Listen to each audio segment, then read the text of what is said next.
No, just to say that I really enjoyed working with you since 2019, when you were during your master's, you came to LSU in Baton Rouge, and then continued on for the PhD. It's been really wonderful to work with you.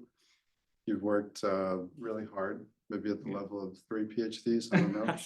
You've written many papers, and you rightly deserve this great opportunity at JP Morgan Chase. And, I'm really proud of all the work that you've done. Thank you so much. Yeah. This is Soria. Yeah. Okay, so welcome. Thanks for coming. Especially thank you for Karan, Mark, and Bala for coming. They're my committee. I'm going to be talking about my entire journey as a PhD student, and specifically, I'm going to be talking about 2 papers, which is symmetry testing and complexity of symmetry testing. So I'm going to begin with a timeline of my PhD. Started off with my first introduction to quantum computing was at BITS, which was my undergraduate college. We did a course, and I was like, this is fascinating, and it was fun. And I thought, okay, let me go try it out. Let me go spend some more time with it, see if this is something I want to do permanently. And I went and I worked at Harish Chandra Research Institute in India. I had a summer internship, basically, and that kind of went on for a while, and it led to a publication on random multi-qubit pure states. We were testing for their monogamy relations and how, as the number of parties grows, how close to maximally mixed or something it gets on one bipartition. Immediately after that, like Mark said, I came to LSU maybe a year after that for my master's thesis. It was quite surprising. I was just cold mailing professors with my CV, and Mark replied saying, this sounds interesting. It sounds similar to something I've done before. So why don't you visit? We can work on something. So I spent the entirety of fall here, and we came up with this work, which is about relative entropy and catalytic relative majorization. It is how the relative entropy catalyzes pairs of states that can be intertransformed into one another. Classical states. This work is fully classical.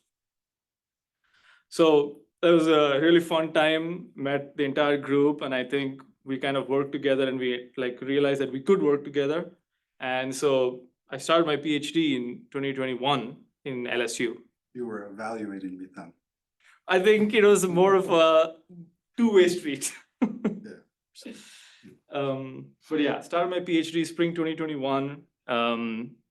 At my so summer 2021, I mentored Alex and Ethan, who were 2 high school students who were trying to work on some quantum computing project. We had a great time working on a nuclear physics quantum computing project, and that ended up being a paper that came out much later. I'll show you what that is. Immediately after that, presented that at Cornell Quantum Day. Yes, I did. Yeah. So soon after that, I passed my qualifying exam at LSU. I did a summer school on quantum machine learning, which is where I learned about variational quantum algorithms, which kind of became a big part of my research throughout my PhD. And this was my first big paper, I would say, that we worked on as part of my PhD, which was estimating distinguishability measures on quantum computers. So let's say you're given a quantum state or a channel in terms of its circuit. How do you estimate trace distance, fidelity of channels, diamond distance, things like that? So this paper was all about that. Summer 22, I did a month-long Qiskit summer school on quantum error correction. This was in, again, upstate New York. Back then it was in upstate New York. Now we're here. And fall 22, immediately after that, I transferred to Cornell with Mark, Vishal, and others. I think that's when we kind of began the series of papers between Marguerite, Mark, and I on symmetry testing. The first one, which was kind of led to the others, was testing symmetry on quantum computers, which is one half of the talk I'm going to be giving today. It's all about, we give 4 notions of symmetry, like 4 different ways you can think about if a state is symmetric, and algorithms to test those. And the paper also had classical benchmarks. It also had resource theories of asymmetry and things like that. Then I worked with AB, Vincent Russo, and Mark on this paper, which was estimating entanglement via steering using Schrodinger's steering effect. And so we had this fun title, Schrodinger as a quantum programmer, which is about estimating the fidelity of separability, another entanglement measure. And the algorithm, we called it a variational quantum steering algorithm. So you act a unitary on the reference system that steers your state into some particular ensemble, and then you can do some other operations on your state.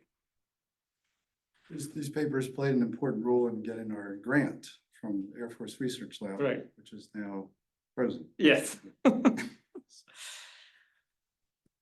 Summer 23, I was mentoring Hannah, Jenny, Ivy, and Kathy, along with Teshani and Drumil. We worked on two projects. It's, well, still ongoing. One is in the review process and one we're kind of revamping.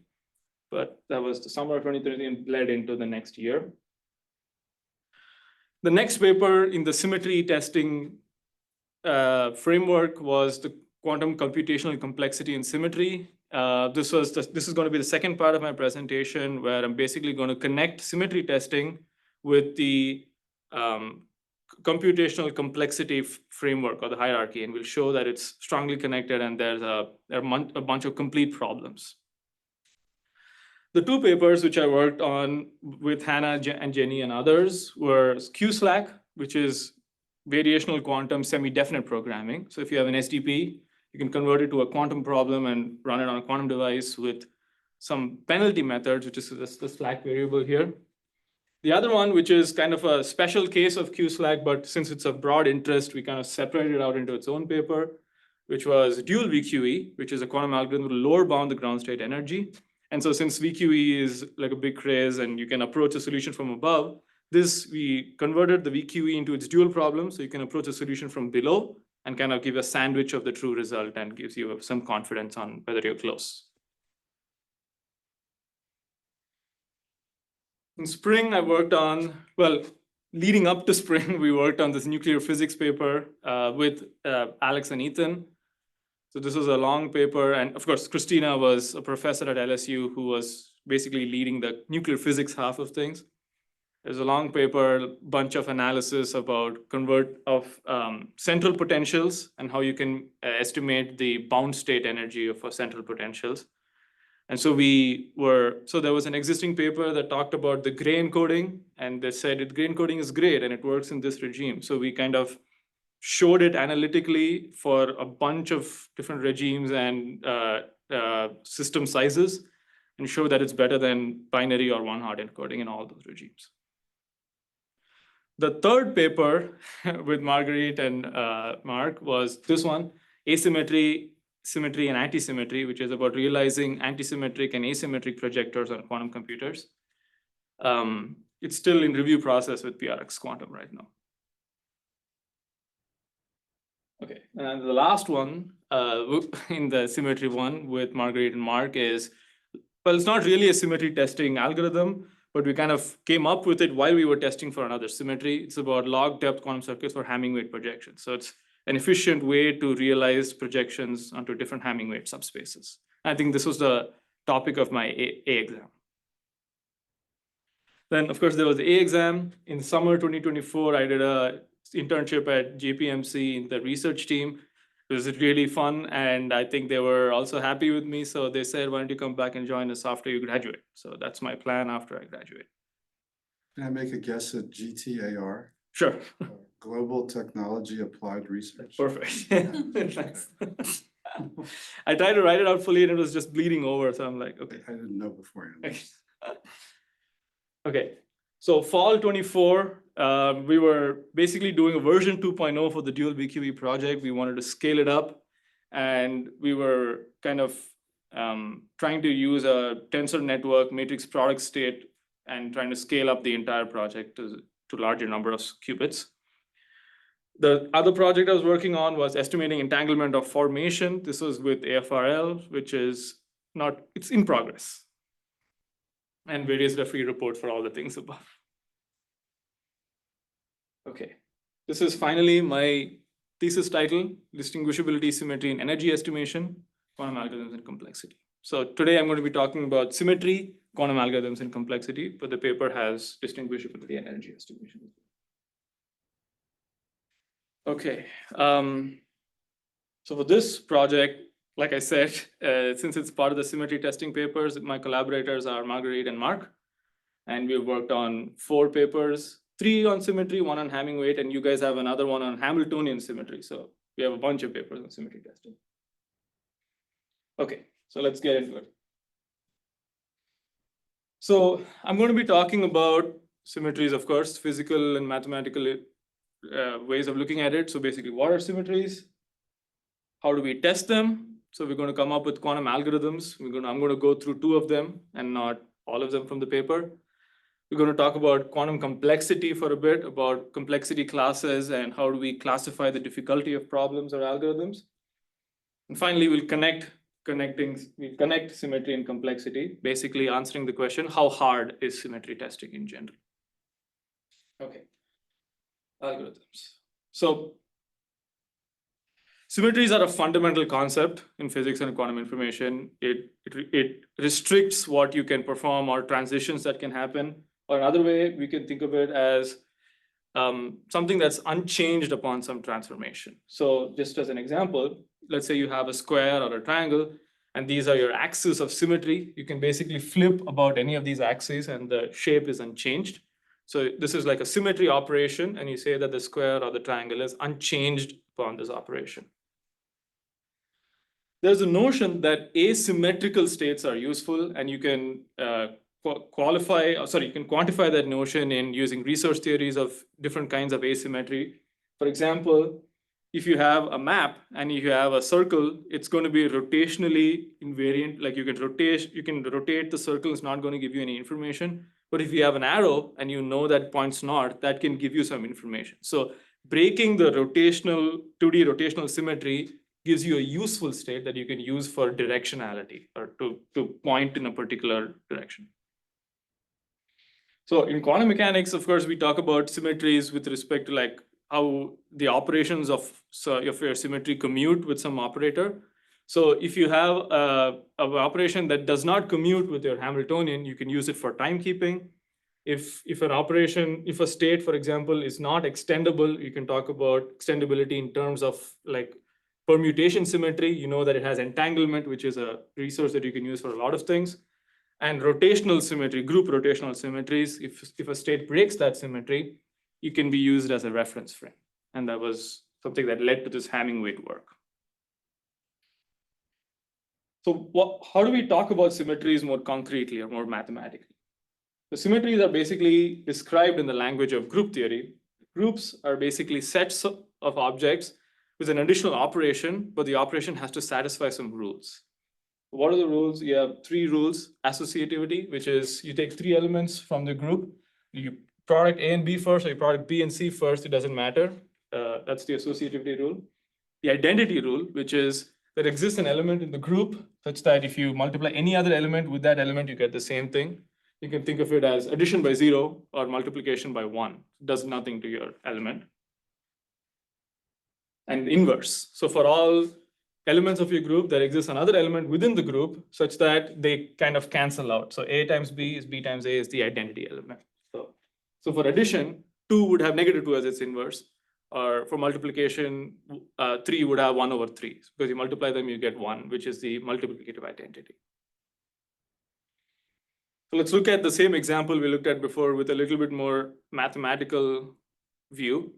So let's look at a triangle, and we're going to say, if you rotate it counterclockwise by 120 degrees, we're going to call that operation R. It's called the rotation. And the second one is we're going to flip it about its vertical axis. We're going to call that operation F. So it turns out all possible symmetries of this triangle, there are only 6 of them. And they are identity, which is do nothing. If you do nothing, the triangle remains the same. Rotate it once, rotate it twice. Rotating it 3 times brings it back to the original triangle. So this is the same thing as E. Then flipping about its vertical axis, then rotating, then flipping, rotating twice, and then flipping. So these are all the possible things that you can do on this triangle that would bring it back to itself. So what we have done basically is, so we can show that there's a set of rules that connect these objects. You can define an operation, and this becomes a group, and it's called the dihedral group.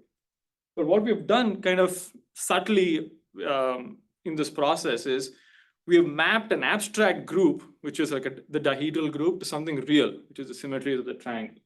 So if you want to look at it purely mathematically, this is what the dihedral group looks like. It's a bunch of elements, and you can see that, oh, if you multiply F with R, you get FR, or R with FR, you get F. So these are the rules that describe the dihedral group, and that's really all you need to work with the group. But since we're physicists, we want to map it to something real, and we want to talk about symmetries of a triangle, or quantum information theorists as well. We want to map it to unitary representation so we can work with it on quantum states. So representation theory is basically how we do that. It's the idea of mapping a group to something real, and it's called representation theory. And based on what you're working on, you have different representation theories. So since we're working on quantum computers, we're going to talk about unitary representation theory. So we map our group elements to unitaries, which have to follow the same rules as the group. What are the rules? The identity element has to map to identity on your vector space, and the group multiplication rule has to be preserved, which is if you multiply two group elements and then do the representation, the same thing as doing the representation and then multiplying the elements. Okay, so that's some background on groups and representation theory. So how do we test for symmetry? So finally, we'll come to, let's say you have a unitary representation theory, you have some state, and you want to test if your state is symmetric with respect to that for some notion of symmetry, which we'll talk about. So we need some measure of symmetry, which is not just a yes or no.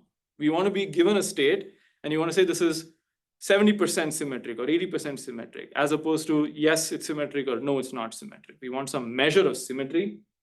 And so what we talk about in this paper and what we have kind of defined is the distance from the closest symmetric state for some definition of symmetry, or overlap with the closest symmetric state, I think would be a better way of writing that. So if the overlap is 1, it basically means it's a symmetric state. And if the overlap is 0, it means it's really far from any symmetric state. So it's a measure of how symmetric your state is. And so this is the formula, and we're going to see this in the paper and in the presentation a bunch of times, where if the state is rho that you're testing, this is called the maximum symmetric fidelity. So S is basically the set of all symmetric states for whatever symmetry you're considering. So this is a measure of how symmetric the state rho is. Hi, quick question about this metric. Mm-hmm. So do I understand correctly that as long as this is a sort of a one-sided distance, like you're only measuring how far from symmetric you are, but if you do have the symmetry, then you're not measuring how far from non-symmetric that you are? Yes, if you have the symmetry, the fidelity is just 1. So it is one-sided in that sense, yes. Okay, thank you.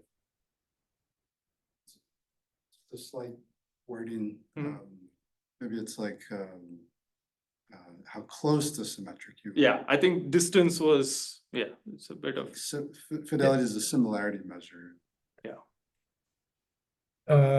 Yes, but it's kind of at least in physics contexts, like we might think of like distance to a phase transition or something, but I appreciate that you're doing something interesting here by not making symmetry a yes/no question. I guess I would be interested, maybe this is maybe a deeper question, so I should probably not ask it now. But so it's not a question, but maybe something we could think about and later is to symmetrize this measure in some way, because you might be symmetric, but very close to non-symmetric states in some sense. And that seems like that should also be definable to make this measure symmetric. Okay. I don't know if that's a useful thing to do, but it seems like a natural question that follows like a different definition. Yeah, I think we different can talk about it as a option, as a future prediction. Yeah. So yeah, I'll end there. Thank you. Sure. Okay, so finally, we're going to talk about the types of symmetries, or what defines a set S in our maximum symmetric fidelity. So in the paper, we had 4 notions of symmetry.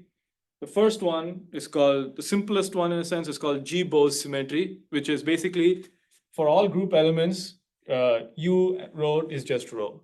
And so this is the kind of simplest test, and I think the circuit is also going to reflect that. The circuit for G-Bose symmetry is this. So So U row prepares your state row. Oh, well, it prepares a purification of your state row, but since we're not acting on the purification, we don't need it. Let's say you just have the state row. You create what's called the plus state, which is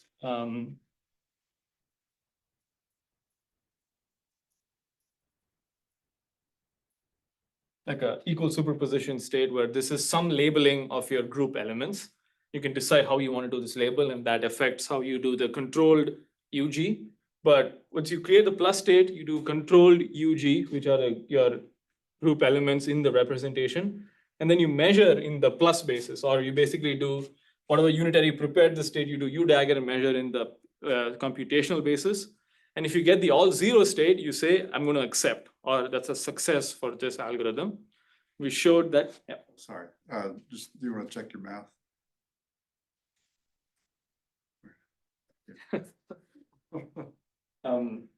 So the acceptance probability of this algorithm is trace of pi g row, where pi g is the projector onto the subspace. It's just a sum of all the elements of your representation. Legend has it that Max Born made the same mistake. Yes. So missing the square root. Yeah. We also showed that this can be written as the maximum symmetric fidelity, where S is the state of G Bose symmetric states. So it's a kind of a simple algorithm, and it kind of gives you a way of testing for G Bose symmetry. But I think the more prevalent or relevant notion of symmetry is G symmetry, which is if you have a state row and you act on it with a unitary U, it's unchanged for all group elements. So it's called G symmetry. And testing for G symmetry, so first of all, G Bose symmetry implies G symmetry, and for pure states, they're the same thing. How do we test for this? It turns out that even though this is a stricter version of symmetry, that is actually a more difficult algorithm to actually perform. And I'll show you the algorithm. So the way we test it is, we know that if a state row is G symmetric, there exists a purification of the state row, which is G Bose symmetric. And we know how to test for G Bose symmetry. So we use the G Bose symmetry algorithm on the purification. What is a purification? Purification. So let's say you have a density matrix row. It's like basically a mixed state. A purification is a state phi. Let's say this is S. You call this RS. A purification is such that this is when you do trace over R, you get rho S. So it's basically if rho was a part of a pure state that you did not have access to, then it would be a mixed state. Phi is the entire pure state. So the statement says that there exists a purification that is G Bose symmetric, but there are an infinite number of purifications for the same state rows. How do we find the right purification was basically the test, basically what we needed to do to make this algorithm work. Of course, it's G Bose symmetric with respect to a different representation of the same group. So instead of UG, it's U tensor, I'll show you, U tensor U bar. So this is the statement for rho is G symmetric, which basically group elements sandwich it, it's unchanged.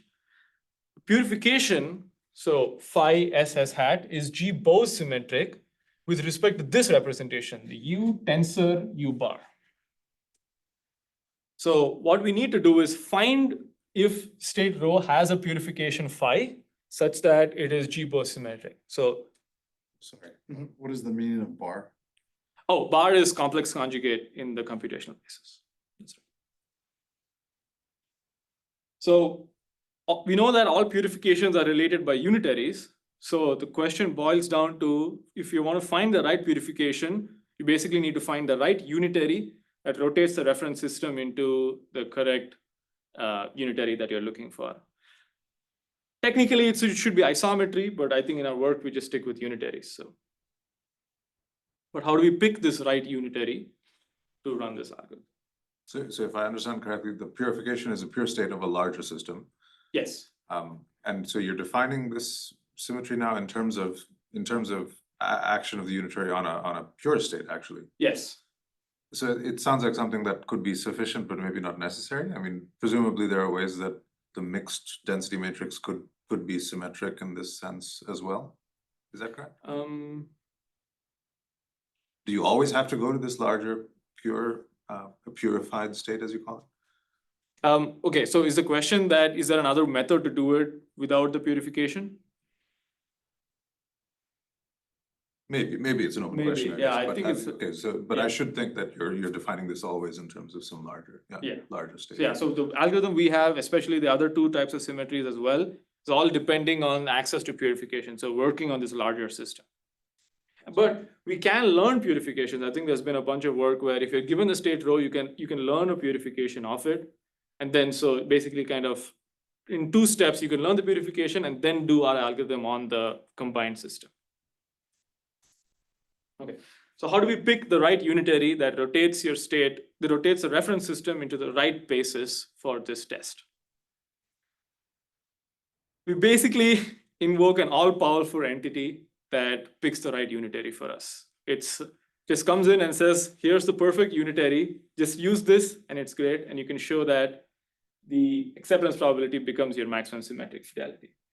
So in complexity theory, this is called a prover and we're called a verifier. So we are supposed to be computationally bounded where we can only do certain types of things, but a prover is supposed to have divine knowledge, is supposed to come in and say, this is the optimal unitary, just use it, and that's what's going to work. And we'll talk about it. The entire complexity part is about this. So the prover picks the optimal unitary to maximize your acceptance probability. So the prover's job is to say, I'm going to give you the right unitary so that your acceptance probability of your algorithm is maximized. So let's look at the algorithm, the circuit itself.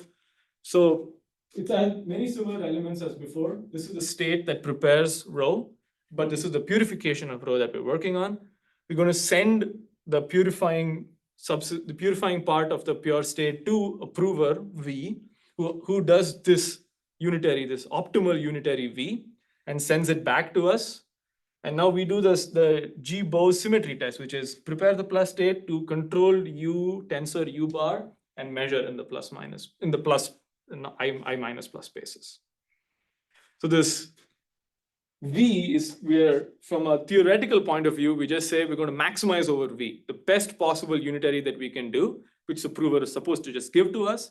And we show that the acceptance probability is the maximum symmetric fidelity, whereas it's a set of G symmetric states. So in quantum algorithm theory, there are essentially like maybe 3 or 4 famous algorithms or frameworks. What framework does this fall under? I think this would fall under like generalized phase estimation. Like I think Iman Marvian, for example, called it the generalized phase estimation for this group G, or maybe it's like known before him also, but. Yeah. It was in Harrow's thesis. Adam Harrow, that's right, yeah. So this falls under phase estimation. Okay, so great.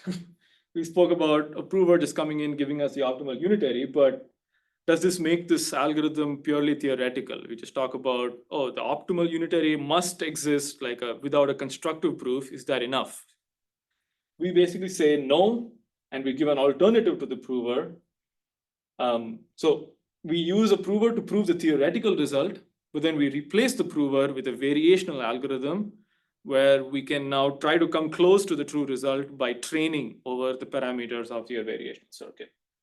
So we use a hybrid quantum classical training loop to find the best unitary. So I'll show you a figure. So this is our prover unitary that it gives us. We just remove that. We use it to prove the theoretical result about the maximum symmetric fidelity. Then we remove it and we put in something that looks like this. It's a variational circuit where these are rotation parameters. You basically think of it as knobs and dials that you can turn to get closer and closer to your true result. So we set some parameters, we do the entire circuit, find the acceptance probability and say, okay, now I tweak this parameter, does it go up or down? And we use like a gradient method or a non-gradient based method to try to find the optimal set of parameters such that this approximates this. So that approximates your prover unitary that the prover is supposed to give you. So just as an example, this is the results for the dihedral group, the same group as the symmetries of your triangle, where we mapped F to C0 and R to C0 time swap. You can show that all the rules are met for this choice of representation, and phi is the maximally entangled state. Okay, so let's just go over it quickly. The green line is the true value, which is the maximum symmetric fidelity of this state with respect to this representation of the dihedral group. The blue line is the noiseless simulation. You see that it just quickly goes to the true value and it kind of reaches there pretty fast. Which basically means we do the circuit in the noiseless situation, assuming no short noise or quantum noise. We just do a classical simulation of the entire circuit. The red kind of jittery set of points is a noisy simulation where we took noise data from a quantum device, like an IBM quantum device, and ran a local simulation using that. And it's kind of far away, which was initially we thought was going to be a problem, but we used the work of Kunal Sharma et al. About noise resilient variational quantum training, which basically says, why don't you do the training on your noisy device, on your actual device or a noisy simulator, take the final parameters, the final thetas or the final parameter values or your knob values, and then you do one single noiseless simulation with those parameters. And we show that in all the examples and all the things we found that even though the red looks like it's kind of far away from the true value, once you do that, you get much closer. The orange line is indicative of that. You get much closer to the true result. So saying that training is still possible in the noisy scenario as long as you do one noiseless simulation at the end of it. I have a question, just to sort of understand the setting. Which symmetry are you testing here? Is it Bose symmetry No, or G symmetry? this is G symmetry. Bose symmetry has no training, right? It's just a straight circuit. So phi plus is a pure state. Right. Is there a need for a purification here if it's already pure? No. Okay. Well, we allow some ancillas in the zero state, but it's not necessary. And then C naught is a 2-qubit gate, so it acts on the 2 qubits of Right. phi plus. Yeah. Okay, thank you. Okay. And then is that number 2/3? Yes. Okay. 0.667. That was through analytical Yes. calculus? So we had a classical, like we had STPs that we could use to evaluate these for small examples, and using the STP, we got that value. Okay. So there are two other symmetries, notions of symmetry that we talk about in the paper. I'm not going to go into them because it will take too long, but they're called G-Bose symmetric extendability and G-symmetric extendability. The idea is that this generalizes to this and this generalizes to this. How do we generalize it? Let's say you want to test for a symmetry of a state of which you only have partial access. So let's say your state rho is what you have, and rho is extended by omega rs, where omega rs is not a purification, it's a mixed state, but still when you trace over r, you get rho, and you want to test for symmetries of omega rs using the same notion of symmetry. So this is G-Bose symmetry of extensions, so G-Bose symmetric extendability, and this is G symmetry of extensions, so it's G symmetric extendability. And so we give algorithms for both of these as well in the paper. Again, showing that we have a circuit and the acceptance probability is the maximum symmetric fidelity with respect to the set of G-Bose symmetric states and G-symmetric states. Okay, so that's kind of part one. This is the algorithms. And the next thing I'm going to talk to you about is complexity of algorithms. So any questions for now?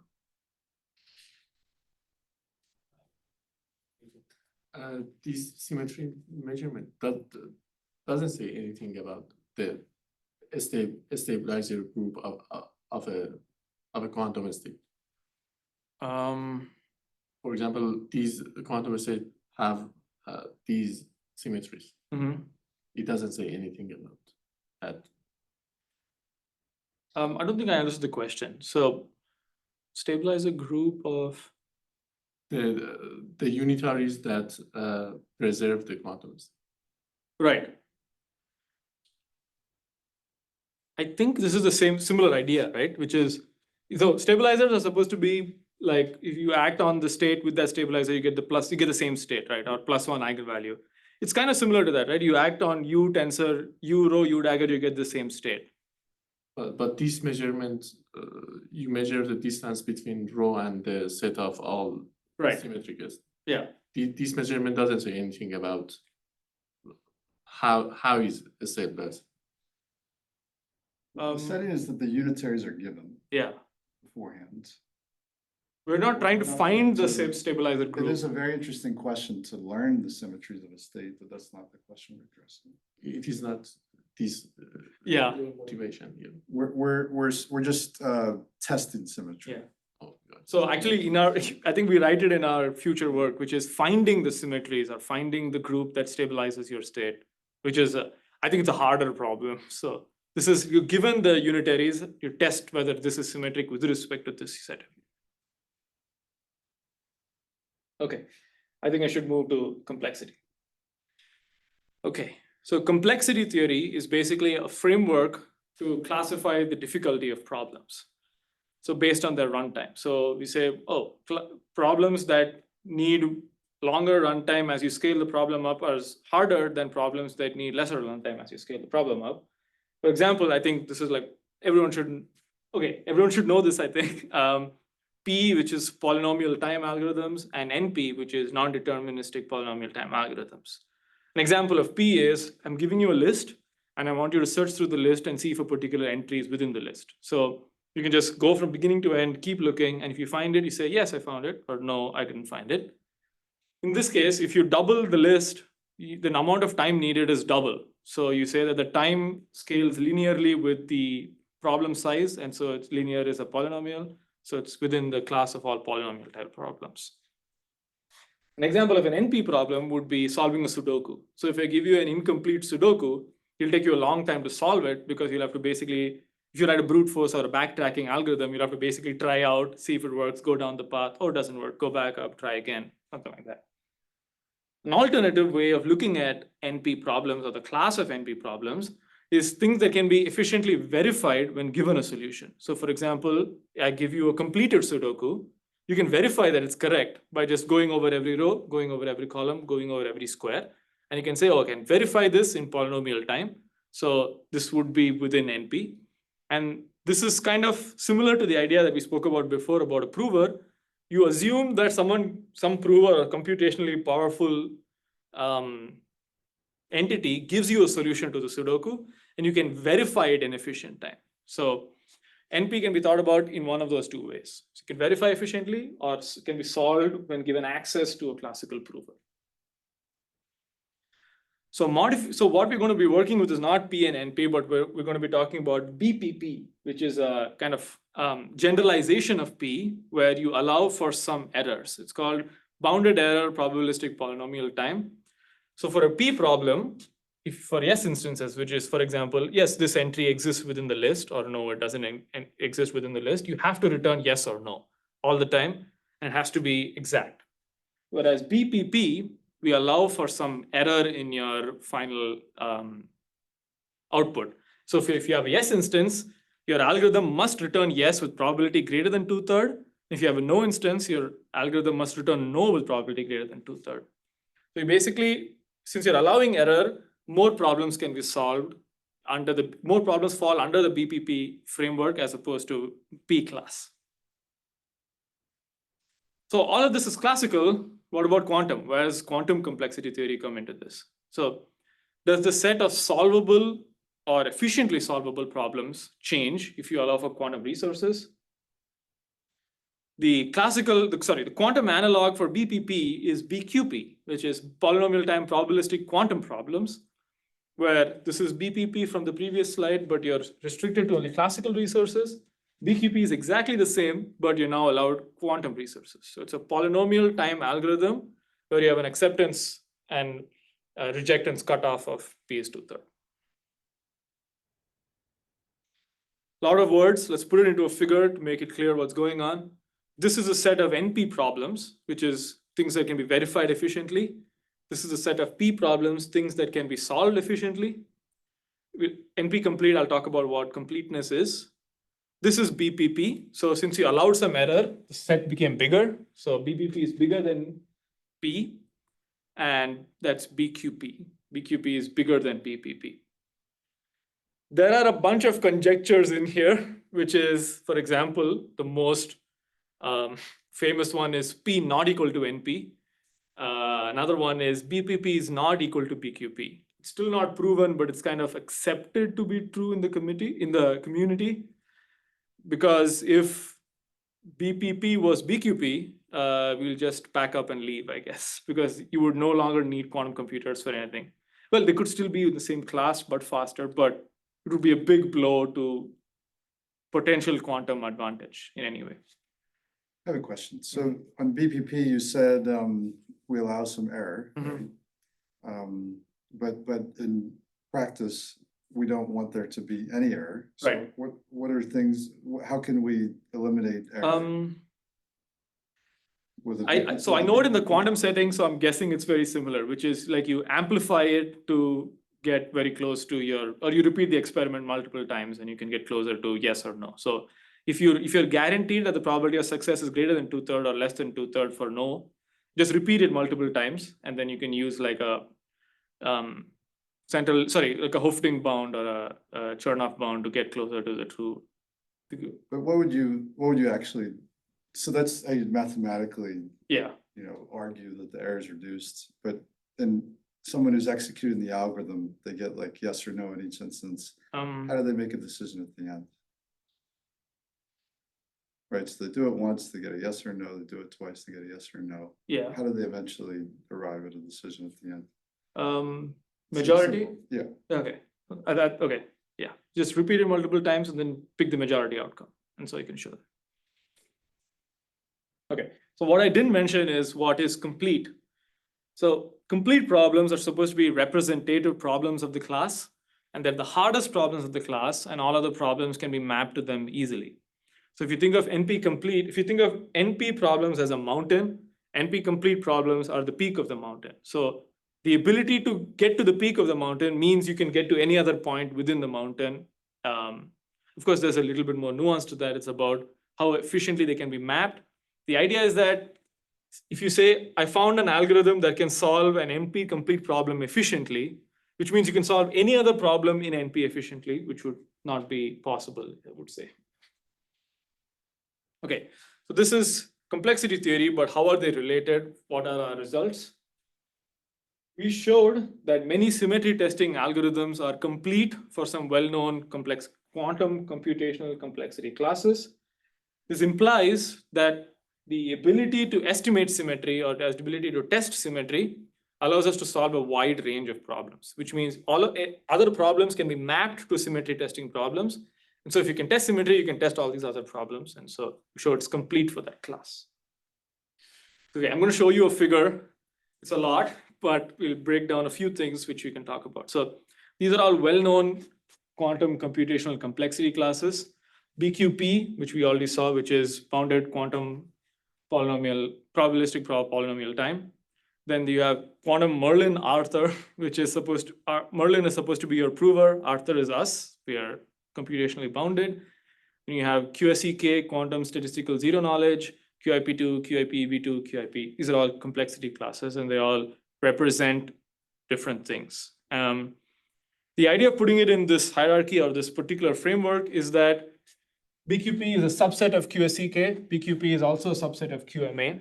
So it's supposed to be increasing complexity as we go higher up in this figure, with QIP being the biggest one with quantum interactive provers.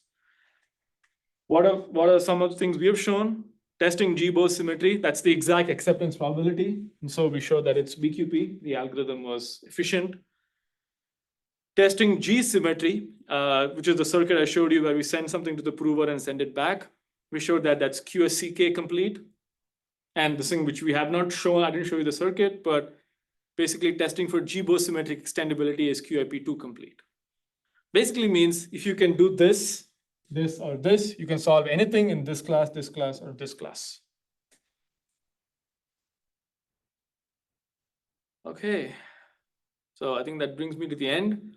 Basically, we, in this work, in the series of works, we developed symmetry testing algorithms for different notions of symmetry. We simulated these algorithms for various examples and regimes. I think the paper has extensive simulations for the testing symmetry paper, at least. And we demonstrated a strong connection to the complexity framework in the sense a bunch of problems are complete for a bunch of classes, connecting it strongly. It was kind of similar to another paper that Mark had, which was connecting entanglement testing to the symmetry framework.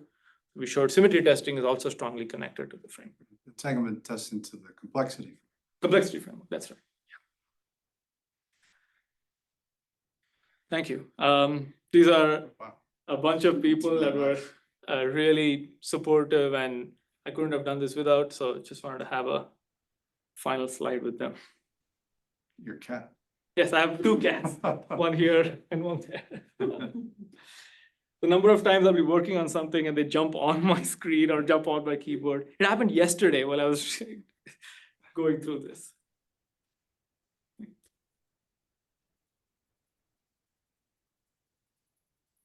Right.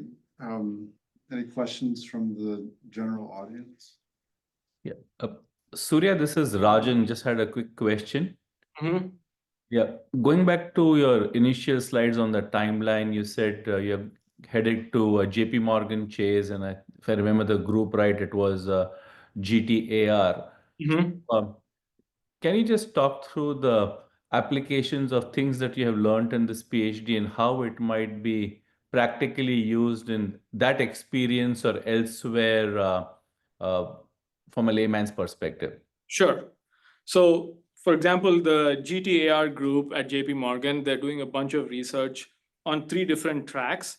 One of them is quantum inspired classical algorithms, which is you take your quantum algorithms that you've worked on, like I've shown, and see if they can be done on classical computers, or what's the best you can do. Another example, which I think is the most interesting personally, is optimization, which is you take your classical problems that take a long time to run on classical devices as the problem gets bigger, map it to a quantum problem and try to run it on a quantum computer. So that is a lot of things that JP Morgan is working on falls within the optimization framework. For example, they have a portfolio optimization, which is about like rebalancing your portfolio to get the maximum reward, maximum amount of money at the end, that they have a specific term for it. And so they used QFTs and phase estimations to do that on a quantum device. So I think optimization is where a lot of JP Morgan's work is. Quantum simulation, so simulating quantum systems on quantum computers, which is why it was originally thought of, is something that JP Morgan does also. So symmetry testing is part of a set of algorithms which I think could be useful. Like I think there were a bunch of papers that talked about quantum machine learning in the symmetric framework. So can we use symmetric states to do quantum machine learning? So I think it's something to explore in that. I have a basic question. What kind of optimization problem is portfolio optimization? Is it linear program? No, it's program, some integer program. I think it started off as an integer program, but then you of course have to relax it to real. Okay. Yeah. Does it become a linear program? I think so. I think it's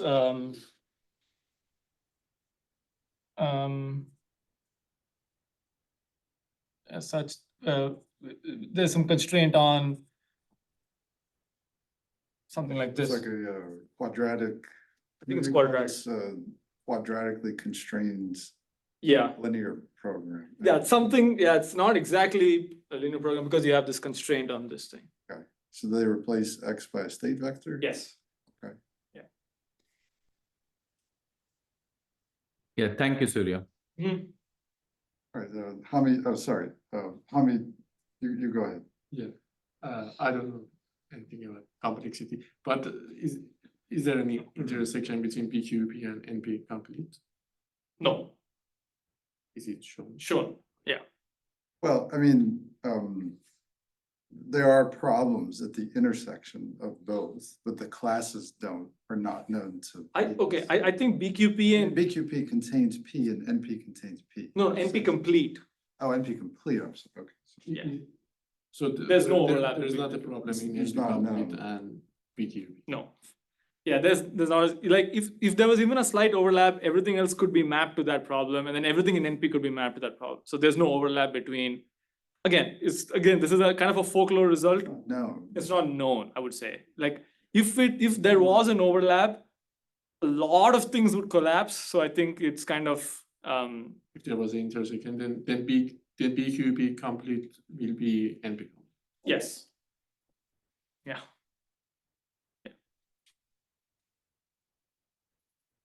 Did you raise your hand? No. Oh, okay, it looks like. Any other questions? I think we're at 8:51. Yeah. All right, we have to ask the general audience to exit. very kindly. Same on Zoom. Yes, okay, so for the people on Zoom, I think the general part of the presentation is over, so you have to leave actually. Now it's gonna be me and the committee for more questions. Thank you for your support of Soria. Yeah, thanks everyone for coming. Sorry you Thank can't. you. Yeah. Good job. Thanks. Best of luck. Bye. Bye, guys.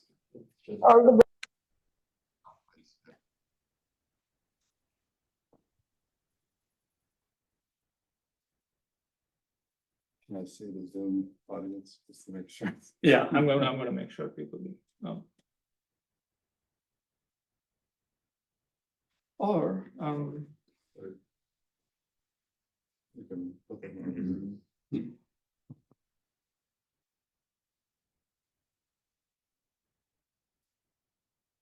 think you might have to kick them out. yeah, that's what I'm gonna do.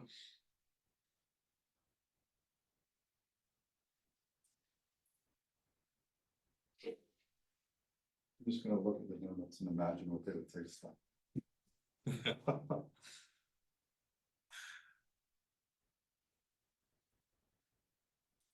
Okay, I'm just gonna.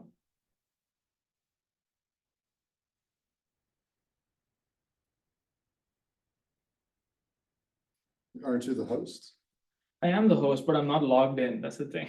You're not logged in? Oh, okay, You're just trying to check if Vala can probably There's tell us two- who is there's on two there. that are Still on. I see. Yeah. Technically, they're not supposed to. yeah, I'm gonna. I got it. see, oh, yeah, I see someone named Pratyusha. Yeah, I got it, I was able to log in. Yeah. Okay, Okay, all right, we have, Vala, why don't you go since we have 7 minutes? in fact, I actually don't have any specific questions. It looks like you have a nice over of work. And congratulations on everything you've done. Thank you so much, Ola. All right. I see. I mean, yeah, I mean, seconded, yeah. I mean, I just have some general questions, actually. I mean, if you have, if is there like a, I mean, it's quite impressive that you can make this mapping between The these classes. the classes that you can test Mhm. for and these classes of, or the mapping between the classes and the Symmetry symmetries. testing out, yeah. Is there like a couple of sentence overview of like qualitatively how you show that? What the Okay, logic of so that? I would say the simplest one, okay, the problem basically boils down to taking what is the definition of the class and kind of showing that you can massage that definition into, you can define a group and a state, and you can show that it's the same, basically the formula is exactly the same. So in a bunch of these examples, it just boils down to writing down the definition of the class and write, for example, Good job, BQP. yeah. So, or I should do it here because the camera is not. Oh, okay. Recently redid this room. Yeah. And it's so perfect for theorists. We have like 6 boards. So BQP is the set of problems where you have some input X, some ancilla qubits. Let's say call this SRDG, decision qubits, and then a decision qubit, single decision qubit, and U2 measure and garbage qubits. And so BQP is a set of all problems for which there exists a polynomial time quantum circuit such that the acceptance probability is greater than 2/3. What we do is we just say, okay, this is a circuit. So you have Q SR to DG acting on X S 0R. And then the measurement would be 0D tensor identity on G. Usually 1 is the, 1, yeah. doesn't really matter. So if you project onto 1. Yeah. Then that's considered an accept. And then this is the. I see. acceptance. This is the acceptance probability. And we need a BQP problem for this to be greater than 2/3. And now we basically take this and define a group G and a representation U of G and a state phi such that this state, the acceptance probability, the G symmetric acceptance probability or the maximum symmetric fidelity is exactly this. So you're assuming that you can do this projection onto that one tensor IG? It's basically measuring this qubit. That state, right? It's not just a qubit. So it's a bunch of qubits. You just pick out one, and that's called the decision qubit, and everything else is called the garbage qubits. That's how the BQB class is defined. So these Right, BQP but- class, they're defined as like decision problems. You either give yes or no. And so we just measure the single Single qubit. qubit, yeah. But the unitary can be arbitrarily complicated, right? The U. That's the- right. The Q. Since we only have a yes or no, you just need one qubit to be your decision qubit. It's kind of, so I had one other question, just because I probably missed something about the general symmetry problem, but why is the symmetry, like the algorithm for this symmetry, the distance that you're trying to measure? Why does it not boil down to just a basic fidelity estimation of like, if I take my starting state and then apply the unitary that you're trying to test the symmetry on or Right. for? Apply that unitary and then evaluate the fidelity of the state with respect to itself. Oh, right? so you're Like saying that- something like, somehow naively that would be the first thing I would imagine trying to do. What's the? so you're saying something like, if you want to test for rho, you would say fidelity between rho and UG rho, UG dagger. Yeah. Well, this You might- test, You might like pick it at random. oh, okay, so then, So then you'd like average over. Yeah, you'd have to measure all the different U's of interest, I guess, right? yeah. But what, so isn't that, I mean, what's wrong with that? It is a measure in the sense, it's a measure of symmetry in the sense if this is one, then your state is symmetric. And even, I mean, the fidelity also gives you, ultimately your distance was expressed in terms of the fidelity of your state with respect to the actual symmetric state. So somehow fidelity would seem to be pretty close to that, right? Or a pretty reasonable measure of distance also.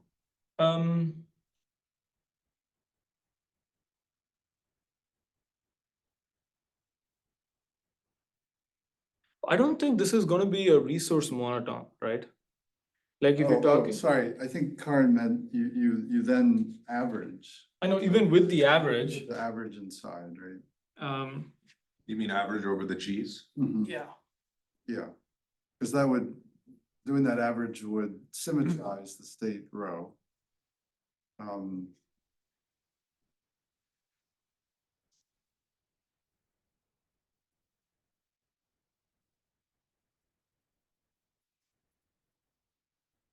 So you could do this kind of thing.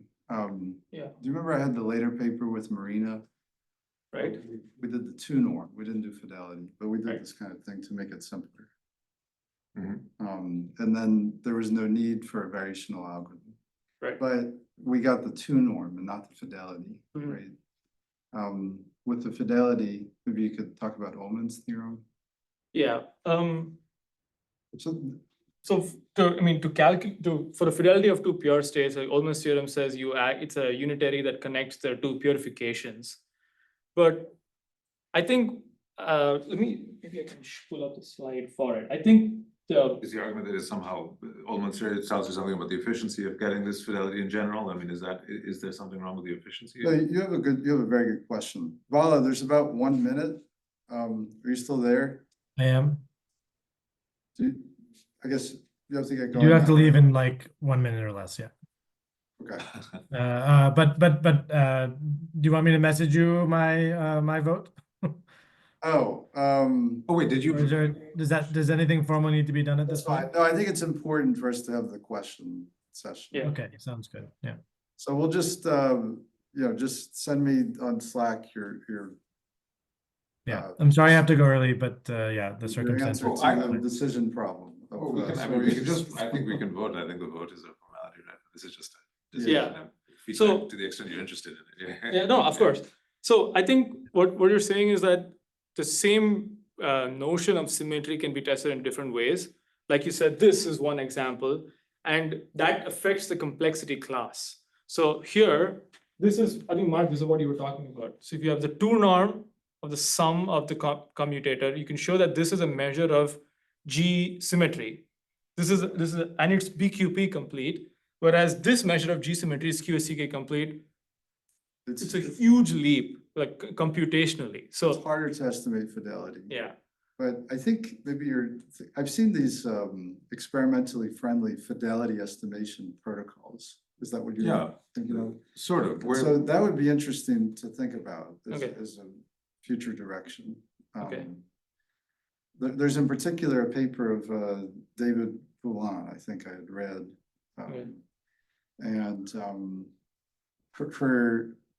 I forget exactly what the precise setting was, but there are experimentally friendly procedures. It's for like a state certification kind of thing. Okay.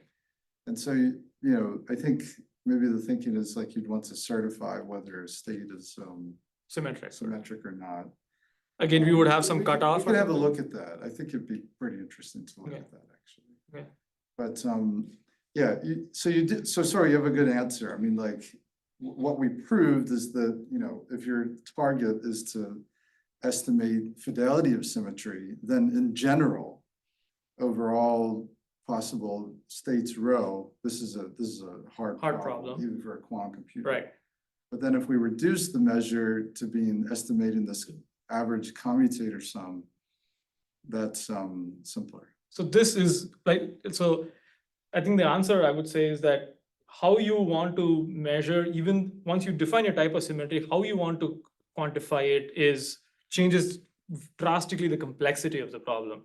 This is a measure of G symmetry. This is also a measure of G symmetry, but this is just harder to do than this. So if you were constrained or if you didn't want to do a variation algorithm, you should do this. But if you are, for some reason, you're like, I want a fidelity measure, then you would need to do this.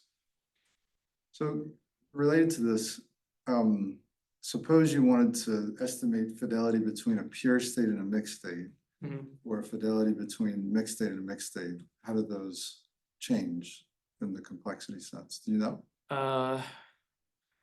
This was in our estimated. I think, distance, yeah, right? it was Yeah. Fidelity of a pure and a mixed state. That I think that was BQP. Yeah, it's just you prepare the purification, act on U dagger that prepares the pure state and then measure. Yeah. Whereas mixed states were QSCK, like fidelity of two. Fidelity of two mixed states is QSCK. We have a bunch of algorithms for it, but Yeah, so with these complexity problems, if you tweak like one little thing, then it can like drastically change the complexity. It's also like worst case complexity, right? Overall possible states or channels. One really last quick question. I mean, if you go back to your, like, where you were kind of motivating and motivating the complexity part. Yeah, well, actually the symmetry part in the Okay. beginning. You said something about like if a Hamiltonian, if somehow a state you said does not commute with the Hamiltonian, you said it's somehow useful for timekeeping. If a unitary does not commute with the Hamiltonian. So if you have some unitary that commutes with the Hamiltonian, it's basically like you can move it inside and out. You can't use it to measure time or to like see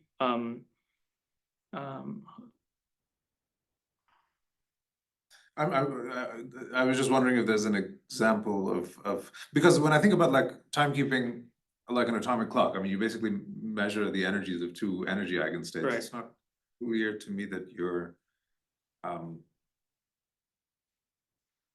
I'm wondering if I can somehow make this concrete. How some unitary that does not.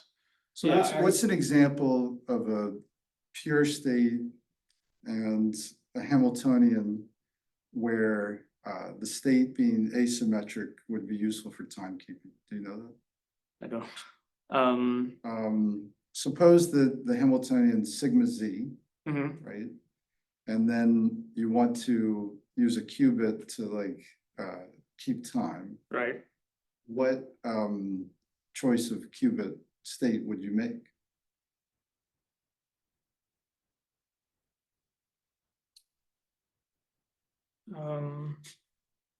So just write, it might help if you write it. Yeah, maybe. So H is sigma Z. Okay, you're saying you would use a sigma X eigenstate or something in I wanted the phase. Yeah. Well, I guess I'm wondering also, yeah. But then you have a superposition of your two sigmas. Yeah, that's what I was eigenstates, and thinking, They pick up a phase relative to. each Yeah, they other. pick up a relative phase, right? Right. And that superposed state is not symmetric with respect to sigma Z. Right. Oh, I see. And you Okay. have generalizations of this. Right. That's the kind of thing you use, right? So I was thinking of like e power Of course, minus of I course. H Okay, so T. You're saying that your state is, so indeed, you're saying that you're saying you apply a unitary to one of the to one of the higher Hamiltonian eigenstates, such that the resulting state is no longer, okay, symmetric with respect to Hamiltonian. That's what you. Yeah, I think, yeah, if you have something like this is just gonna be a phase and like you're not gonna be able to do anything because this is an eigenstate of sigma Z. So you want something that doesn't commute with the Hamiltonian so that when you do it, it's not just an overall phase or it's not like if you break it up into its. Of course, yeah, no, that's clear. It's just you kind of language I don't usually think in terms of. Right. Okay, then I can connect the two and between it on Yeah. the clock. Yeah. I think I've looked at more of the extendability thing, which is if you talk about extending a system, if you have a system S, rho S, and you extend it with like multiple other systems S, and you can show that the other systems are symmetric about when you do permutations, you can show that that basically says that the state is not entangled. And so breaking that permutation symmetry would mean your state is entangled, and then now you can use it for so many things. So Great. Well, I mean, also from my side, I mean, really nice body of work and Thank you. nicely presented. Yeah, I Yeah, think. It'll be a big loss to our group when you leave. So I'm gonna miss the group for sure. done really outstanding in all regards. I mean, like the research, mentoring students, your presentations, all of it. It's just really, really great. Thank you. So it means a lot.